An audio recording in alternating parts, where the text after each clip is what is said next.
ये घटना है द्वापर युग की, जब कृष्ण के ऊपर चोरी का आरोप लगता है और उस आरोप से मुक्त होने के लिए उनको जामवंत से युद्ध करना पड़ता है। आखिर ऐसा क्या होता है कि श्री कृष्ण को जामवंत से युद्ध करना पड़ता है? इसके पीछे मुख्य कारण मणि होता है। एक बार की बात है, सत्राजित ने भगवान सूर्य की घोर तपस्या की। सूर्यदेव उसके तप से अत्यंत प्रसन्न होते हैं और उसको दर्शन देकर कहते हैं, मैं तुम्हारी उपासना से अत्यंत प्रसन्न हुआ। बोलो पुत्र, क्या इच्छा है तुम्हारी? मांगो अपना वर। सत्राजित कहते हैं, सूर्यदेव, मैं चाहता हूँ आपके तेज का अंश हमारे साथ सदैव रहे। तो सूर्य उनको 100 मंतक मणि दे देते हैं और आशीर्वाद देकर कहते हैं, उस मणि का प्रकाश और तेज सदैव तुम्हारे साथ रहेगा। सत्राजित उस मणि को धारण कर लेता है। वो जहाँ भी जाता है उसके साथ सूर्य के समान तेज सदैव रहता है। एक दिन वो मणि को पहनकर श्री कृष्ण से मिलने आ जाता है। उनके आते ही पूरे कक्ष में प्रकाश हो जाता है और सबको लगता है जैसे सूर्य देव आ गए हों। इतनी चकाचौंध से सबकी आंखें चौंधिया जाती हैं। श्री कृष्ण कहते हैं, वो सत्राजित है, उसको सूर्य भगवान ने उपासना के पश्चात अपनी मणि दी थी, जिसके तेज से वो तेजमय हो गया है। सत्राजित वहां पहुंचकर श्री कृष्ण को प्रणाम करते हैं। एक यादव उनको पूछते हैं, तुम्हारे पास जो ये तेज बिखेरने वाली मणि है वो तो किसी राजा के हाथ में होनी चाहिए, इसलिए तू इस मणि को हमारे राजा उग्रसेन को दे दे। सत्राजित को ये सुनकर अत्यंत बुरा लगता है, किंतु वो बिना कुछ बोले ही वहां से उठकर चला जाता है। वो मन ही मन निर्धारित कर लेता है कि मैं इस मणि को घर के एक देव मंदिर में स्थापित करूंगा।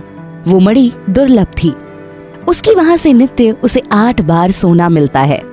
जिस स्थान से वो मणि होती है वहां के सारे कष्ट स्वयं ही दूर हो जाते हैं। उसका तेज इतना अधिक था कि कोई नीरसता और बुरे विचार वहां ठहर ही नहीं पाते थे। कुछ दिन बीत जाते हैं। एक दिन सत्राजित का भाई प्रसन्नजित उस मणि को पहनकर घोड़े पर सवार होकर आखेट के लिए गया। वन में प्रसेनजित तथा उसके घोड़े को एक सिंह ने मार डाला और वो मणि छीन ली। उस सिंह को जामवंत जी ने सिंह के पास देखा तो सोचा, ये कोई दुर्लभ मणि दिखाई पड़ रही है, इसका स्थान तो मेरे पास है, ये मेरी गुफा की शोभा बढ़ाएगी, मेरा बालक इससे खेलेगा। जामवंत ने सिंह को मारकर वो मणि प्राप्त कर ली और अपनी गुफा में ले गया। कुछ दिन बीत जाते हैं। सत्राजित को लगता है कि प्रसेनजित को आखेट पर गए कई दिन बीत गए हैं। वो उसको ढूंढने लगते हैं तो जंगल में उसका मृत शरीर मिलता है। सत्राजित रोते हुए कहते हैं, मेरे भाई की हत्या हो गई, मेरे भाई को श्री कृष्ण ने मारकर मणि छीन ली है। इस मणि की चोरी निसंदेह श्री कृष्ण ने ही की है। वो भरे दरबार आकर श्री कृष्ण पर चोरी का आरोप लगाते हुए कहते हैं, आपने मणि के लोभ में आकर मेरे भाई को मार दिया। यदि आपको मणि चाहिए थी तो आप मुझे बता देते। श्री कृष्ण ये सुनकर अत्यंत दुखी हो गए और उन्होंने मन ही मन ठान लिया कि वो इस झूठे चोरी के आरोप को अति शीघ्र मिटाकर रहेंगे। श्री कृष्ण कहते हैं, मैं स्वयं अंतक मणि की खोज में निकल रहा हूँ। मैं चाहता हूँ कुछ यादव मेरे साथ चले, बाकी मेरी अनुपस्थिति में यहाँ कार्य संभाले। इस तरह वो स्वयं अंतक मणि की खोज में निकल पड़े। वन में उन्होंने घोड़ा सहित प्रसेनजित को मरा हुआ देखा, पर मणि का कहीं अता पता नहीं था।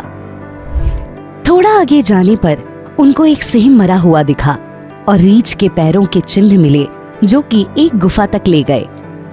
कृष्ण सबको वहीं रुकने का कहकर खुद उस गुफा की तरफ आगे बढ़ जाते हैं। वो उस गुफा के भीतर चले गए। वहां जाकर उन्होंने देखा कि एक प्रकाशवान मणि को रीछ का एक बालक लिए हुए खेल रहा है। श्री कृष्ण ने उस मणि को वहां से उठा लिया। ये देखकर जामवंत ने अत्यंत क्रोधित होकर बोला, कौन हो तुम? इस बालक से मणि लेने की तुम्हारी हिम्मत कैसे हुई? इसके बाद दोनों आपस में लड़ने लगे। ये लड़ाई लगातार 7 दिन तक चली। बाहर खड़े यादव घबरा गए। उन्हें लगा श्री कृष्ण अब जीवित नहीं बचे। उन्होंने निर्णय लिया कि अब उनको लौट जाना चाहिए। तो सारे यादव उन्हें मरा हुआ समझकर 12 दिन के उपरांत वहां से द्वारिकापुरी वापस आ गए तथा समस्त वृत्तांत वसुदेव और देवकी से कहे। वसुदेव और देवकी व्याकुल होकर महामाया दुर्गा की उपासना करने लगे। उधर श्री कृष्ण और जामवंत को युद्ध करते हुए गुफा में 28 दिन व्यतीत हो चुके थे।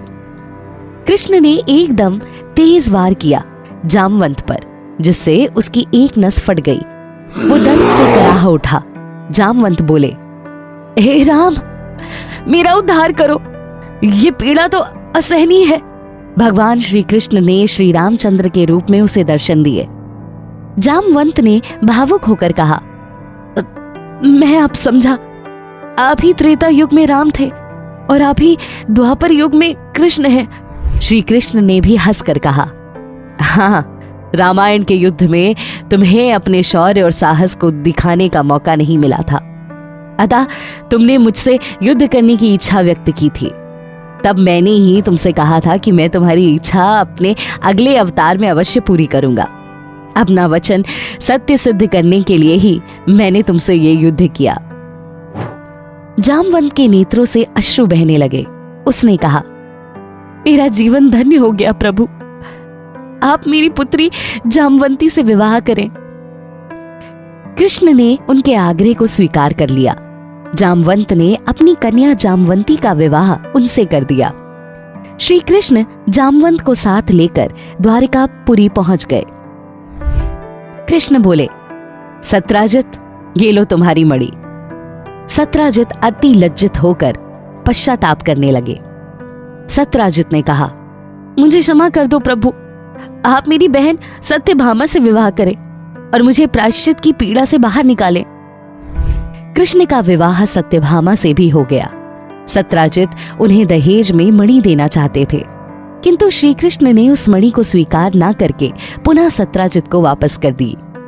इस प्रकार कृष्ण पर चोरी के लगे झूठे आरोप को हटाने में कृष्ण जामवंत के युद्ध का हाथ होता है। इस युद्ध की भविष्यवाणी स्वयं भगवान राम ने त्रेता युग में ही कर दी थी।